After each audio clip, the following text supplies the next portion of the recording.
Now, for many years past, most of these problems have been considered in the world context, and I had a feeling, and I still have that feeling, that the continent of Asia is somewhat neglected, somewhat overlooked.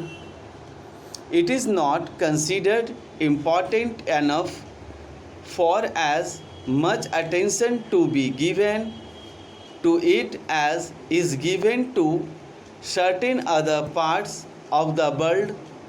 Possibly that has been so because most of the people who were considering these problems were themselves intimately connected with the other parts of the world, and naturally they thought of them in the first instance.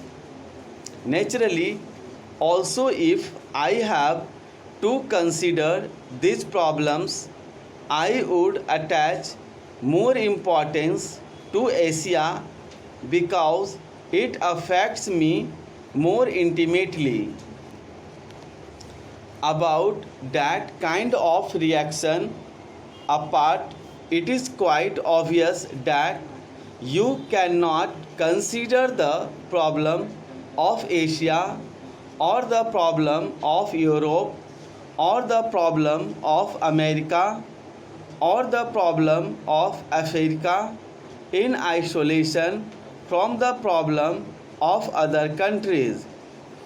It just cannot be done, and if some countries which are fortunate enough today think that they can lead their lives in isolation, irrespective of what happens in the rest of the world, it is obvious that they are under a misapprehension.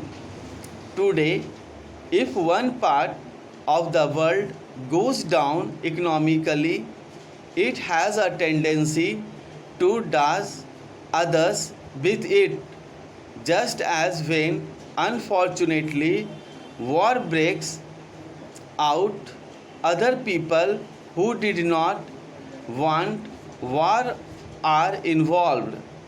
So, it is not a question of the prosperous merely out of the generosity of their hearts helping those who are not prosperous, though generosity is a good thing, but it is a question of enlightened self interest, realizing that if some parts of the world do not progress, remain backward, they have an adverse effect on the whole economy of the world, and they tend to dash down those parts that are at present prosperous.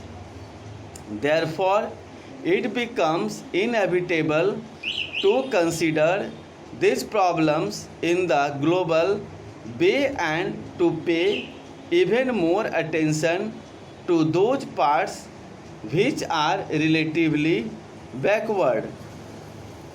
Asia has been for generations past in a some static and backward condition, but during the last few years, mighty forces have been at work in Asia.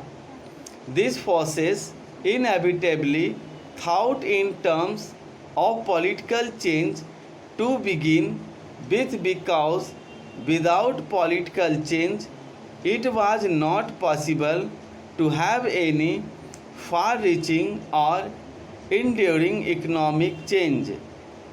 Large parts of Asia were colonial territory dominated by other countries. From that connection, they have obtained some advantage sometimes. While it did undoubtedly in a sense, shake up the static condition. At the same time, it tended to preserve it too for the benefit of the people.